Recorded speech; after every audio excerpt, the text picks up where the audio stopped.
Hi again, good afternoon, good morning, whatever time you're watching this. It's me again, Tobin, and today we are going to do a 3D self-portrait class. I'm really excited about this one. When I made the example for it, which you can see beside me, it looks just like me, clearly. I had such a good time making it. I loved it, and I am super inspired by the artist who we are using today. Her name is Isa Gensen. And she's super cool. So let's get started. But first of all, I want to tell you that our workshops here at Remainders Creative Reuse spotlight an invaluable yet underrepresented contribution of women and BIPOC artists from the last 2 centuries. We highlight the artist's work with examples, talk about their lives, and give a hands-on studio class directly inspired by their work, showing how female and BIPOC artists have strong voices that continue to be integral to the institution of art. So with that said, we're going to get started. And first I want to tell you again, we're using inspired by and showing examples of Isa Gensen, who is an artist born in Germany, and she is still living. So I'm going to tell you a little bit about her, and we'll show you some examples now, and then we'll get started. So Isa Gensen, born November 27th, 1948, is a German contemporary artist who lives and works in Berlin. Her primary medium are sculpture and installation, using a wide variety of materials, including concrete, plaster, wood, and textile. She also works with photography, video, film, and collage. Although Isa Gensen's primary focus is sculpture, she has produced various media, including photography, film, video, works on paper, works on canvas with oil, collages, collage books, film scripts, and even a record or an album. Her diverse practice draws on the legacies of constructivism and minimalism, and often involves a critical, open dialogue with modernist architecture and contemporary visual and material culture, which means that she uses a lot of found objects or upcycled objects, which we are very excited about and something that is near and dear to our heart here at Remainders. Her diverse work also keeps her from being predictable. Despite her diverse work, much of her practice still maintains conventions of traditional sculpture.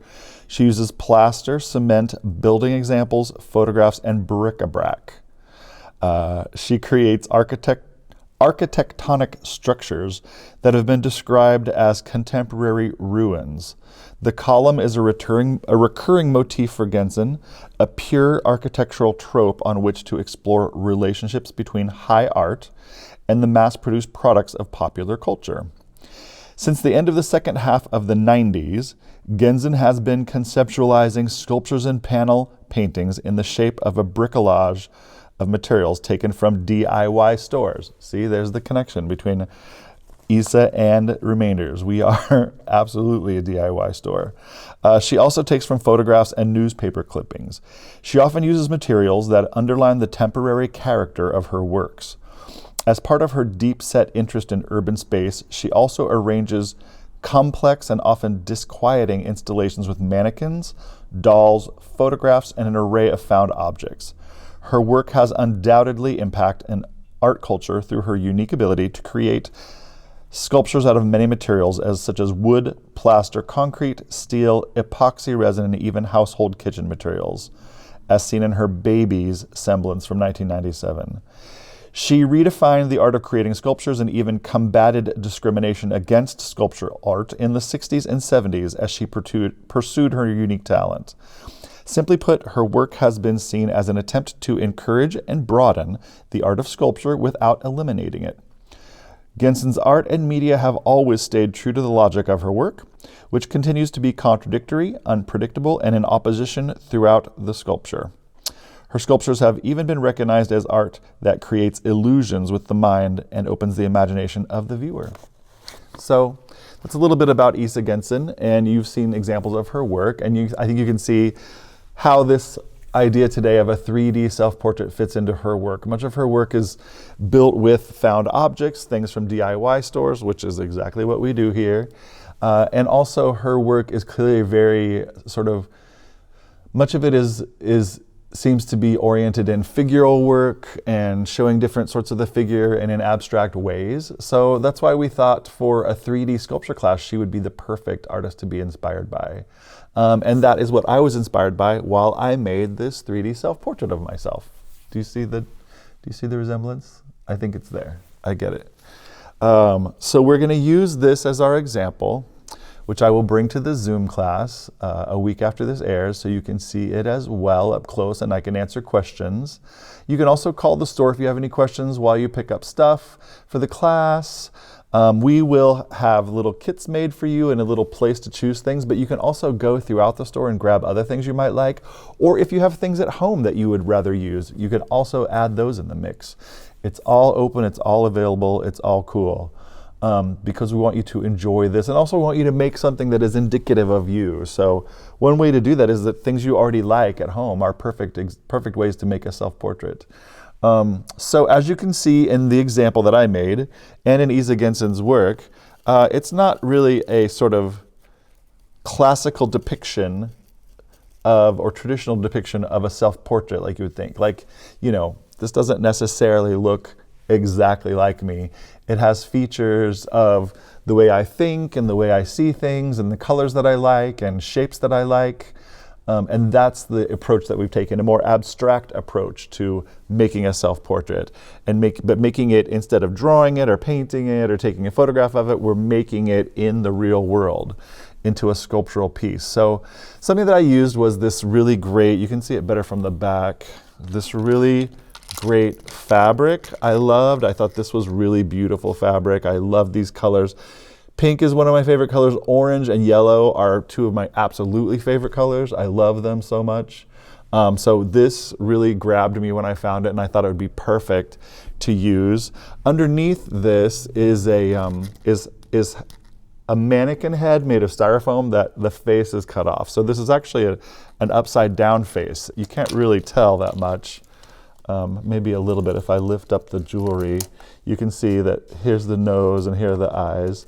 But I turned it upside down. And then I used these other two styrofoam balls, which I painted and then painted over with some glitter.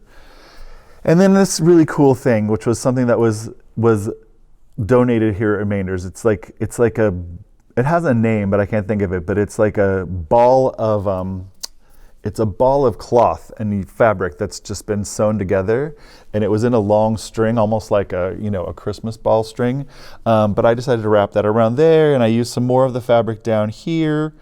And we have these really great glass bases, which you can also use.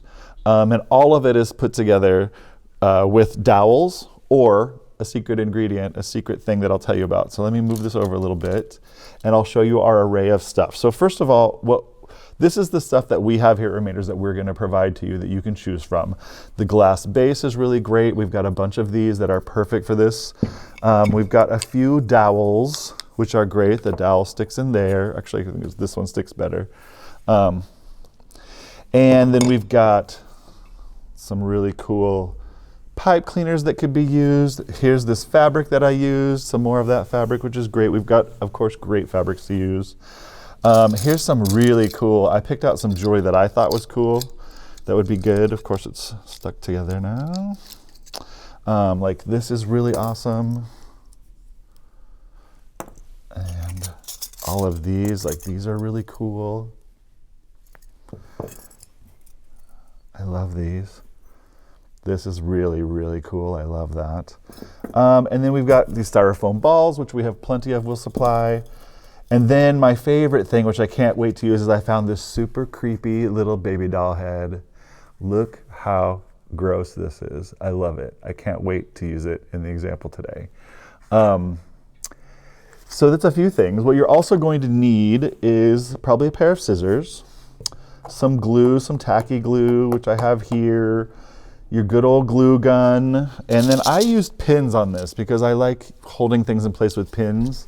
So you can use those too. These are all stuff you'll supply. You can use some other kind of glue. And also I have my hot glue tamping stick, which is a must as far as I'm concerned with using hot glue, because our motto here is that hot glue is hot. So I use the tamping stick to tamp things down. So those are the things that we've got today to use. There are plenty more here that you can choose from when you pick up your kits. And you, like I said, you're able to use anything that you already have. And let's get started. So first of all, here's the thing. So I'm going to use this as a base. You can too. We have a lot of these. They're great. They're heavy. It's real glass. It has these little things on it. It's perfect for a sculpture base. And we have dowels. We may not have the dowels like you like. I happen to find this nice thick dowel, which almost perfectly fits in here, but does need a little bit of help. So I am going to use a pipe cleaner to wrap around it to make it a little bit wider, so that it will fit in this hole. Let's see if that will work. Yes, that makes a nice tight fit, so that's great. Okay, so that's good. So I'm going to use my scissors to trim that off a little bit. Put that over there, and then I'm just going to give this a little bit of glue on here to stick it in place. I'm just going to make a little glob of glue across it so it will stay in place. And then I'm going to shove it down in here so that it really stays in place. I'm turning it a little bit just to give it a good solid stick. Yeah, that works. That works well. It's a little bit leaning, but I think it's actually great. I like that a lot. I'm not mad about that in the least. And I have another one that I can use if I need to, but I'm going to tell you a trick that I learned for sticking these balls together. I thought this was ingenious. So I think if you have, we have a lot of them here at Remainders, and I think if you have children or if you have those like really cheap paint sets that you can buy that are usually for kids, they always come with a crappy brush. Like, look at these two crappy brushes. They always come with a brush that's almost useless. So I think these make great dowels for sticking things together. And that's what I used on the example, and that's what I'm going to use today. So I'm actually just going to trim off the edge a little bit because they have bad hair too. These brushes are great for kids. They're not great for anything serious or adults because they're essentially just really crappy plastic brushes. So they're perfect for sticking things together. So before we use those though, we need to stick down our first, this is sort of the first ball I'm going to use. So we need to actually make a hole in it that will fit this. So I'm just going to kind of use my scissors and I'm going to turn them to just sort of get a hole started that I can put through here. And then I'm going to just stick it on.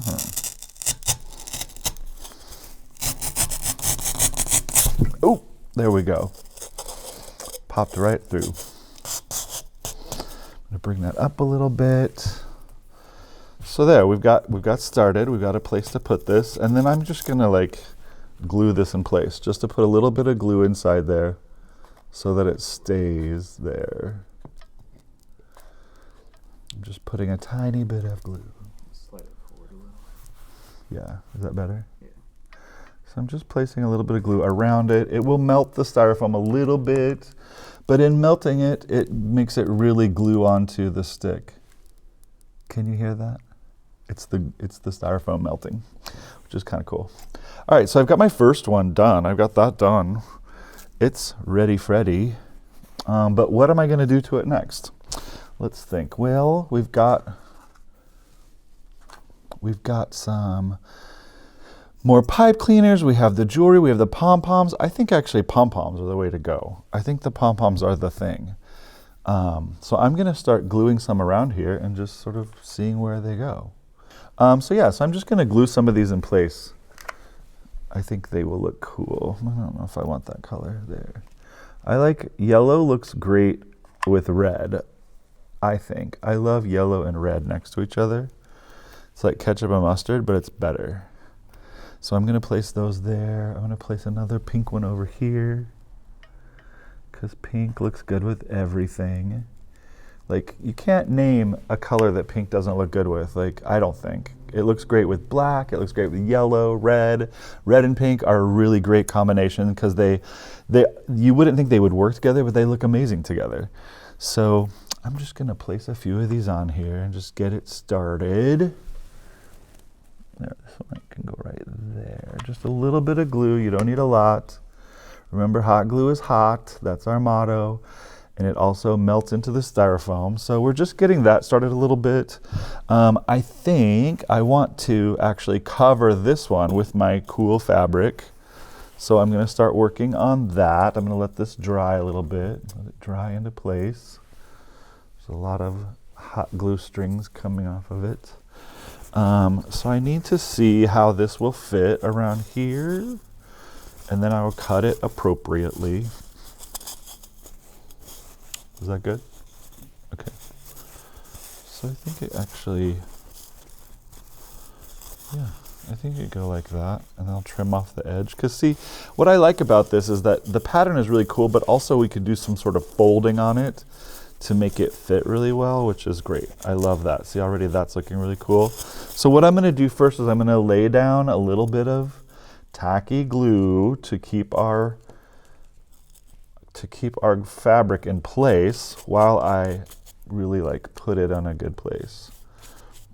I'm just going to lay some of this down just to give it a little something to stick to. And I'm using a brush because, as I've said in other classes, I think putting tacky glue on with a brush is really the way to go. You can really cover a lot of ground, and it's not messy. It's an easy way to do it. It works. So it's just good. So I've just put a little bit down so that I can kind of put the fabric on and start placing it. But I also think that before I do that, no, yeah, got it. Sorry. So let me go ahead and place this on here. I think I need to decide what part I like the best of it. So I think this is great right here. But it might, actually this is better. This is better because then it'll wrap around there and kind of have a little bit of an eye. So I'm placing that on there, and it's already sticking down. It's given it a little bit of traction, a little bit of substrate to use to keep it in place. I can feel the glue coming through the fabric a little bit, which is fine. What I'm also going to do is use pins to pin it in place so that I can sort of fold it in really cool ways, and it will stay where I put it. So here's the first pin I'm going to put in. And because it's styrofoam, these pins are perfect for that. They're perfect styrofoam and fabric. I'm just going to do some more. Oh, it came off. Oh my gosh. I'm going to put another pin up here. I'm using white pins, but you could use any color of pin you have. I mean, I think if you're someone who's an artist or you make things with fabric or any sort of crafter, you probably have pins, lots of pins. So you can use any color you want. And that's sort of also the theme of all of those. You can do anything you want. This can be anything you want, anything that comes to mind. If you need inspiration, come and ask us about it. You can call us, you can stop in. If you're wondering what materials to use or you're unsure, we can help with that. But really, it should be something that inspires you. So that's the way I chose all of these things, because they were inspiring, they were cool. Like this fabric. I love this fabric. I wish there was, this is all there is of it. I wish there was like a bolt of it, because I would buy it and then I would just make things out of it, like coats and shirts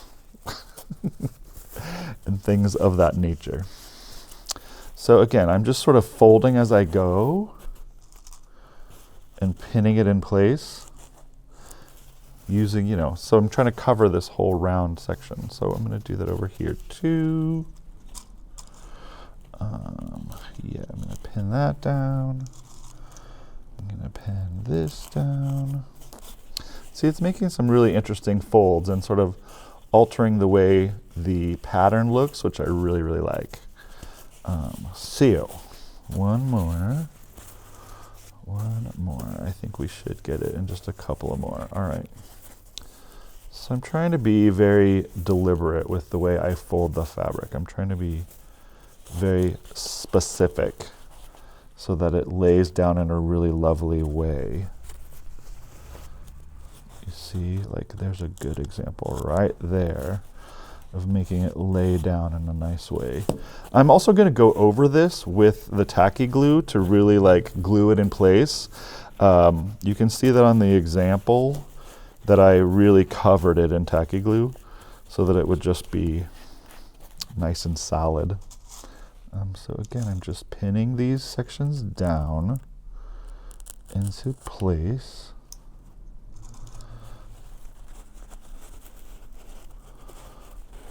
And just kind of trying to make it look pretty.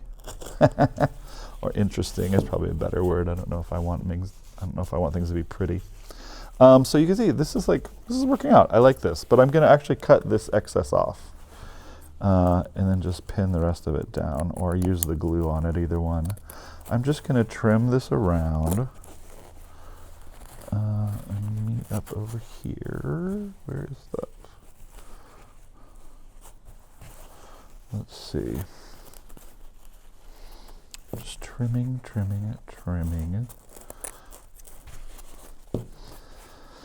And again, like, you don't have to be super deliberate with any of this. You can be, just enjoy yourself. Enjoy making shapes, enjoy putting things together, and really, truly enjoy sort of just responding to the materials in a really great way. Like, however your mind wants to go without giving it a lot of thought, I think is a wise way to do this. It's a way to enjoy it more, too. So here we go, like this. I'm going to pull this pin up. I'm going to fold this over and pin it back. So see, we're getting this ball together. It's going really well. I love it.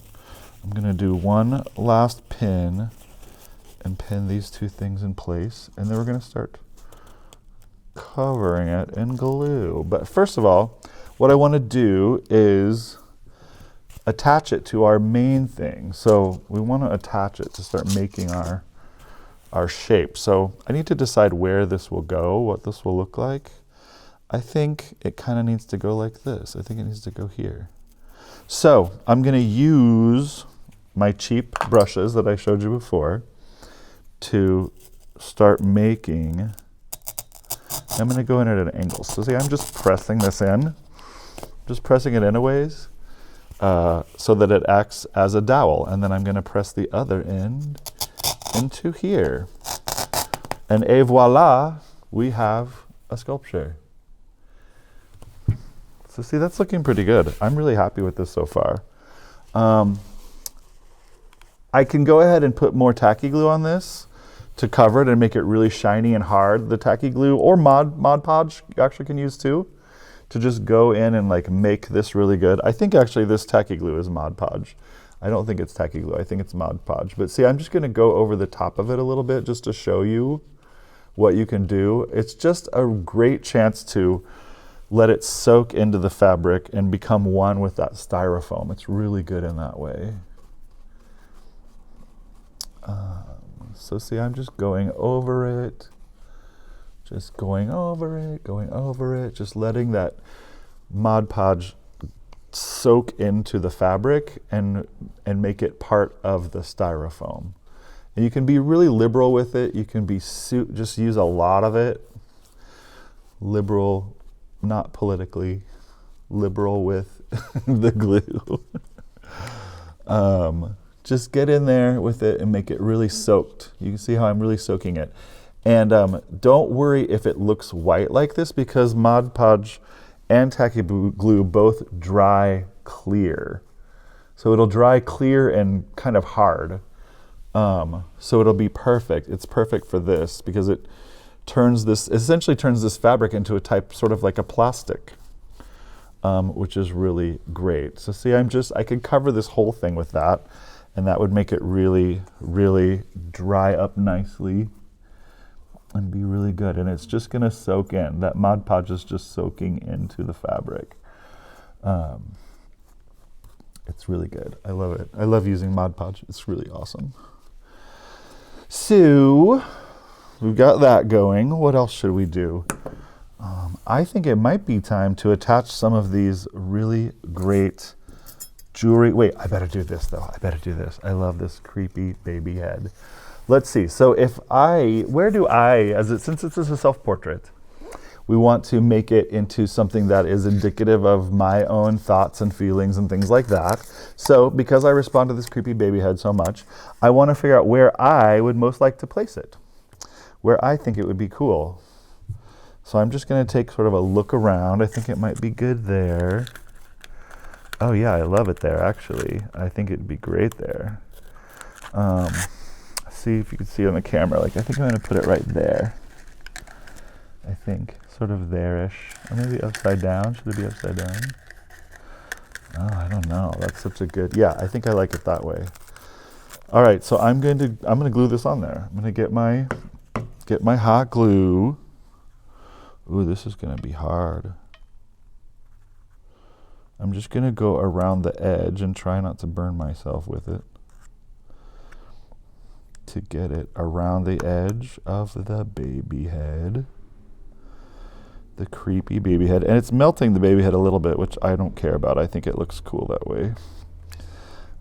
So that's fine. Just put a little bit on if you're using something like this, because you can always go back and reinforce it. So I'm just going to put it up there. I'm going to push it into place. It's kind of, I'm pushing down on it so that it fits the ball a little bit more. And I'm going to wait till it's glued in place. You can see what I'm doing. I'm sort of just holding it on there so that it dries in place. Like, hot glue is hot, which is our motto, but also it dries quickly. So it's just a matter of holding it there a few seconds. And you see, it's already stuck down there, which is really great. So I think I'm just going to go around a little bit and just make sure that it stays on there. So I'm just going to like go around the edge just a tiny bit with some glue. Not a ton, but just like a little to help it glue into place. A little bit over here, just to keep it there.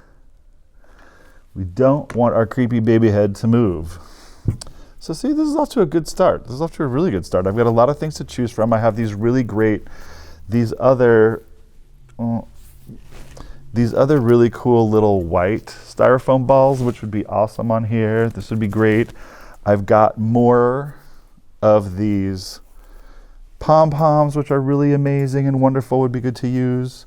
I have another dowel. I could like stick another one coming out of here or out of here. Or I have another crappy paintbrush, which is also great for using as a dowel. And then I have these amazing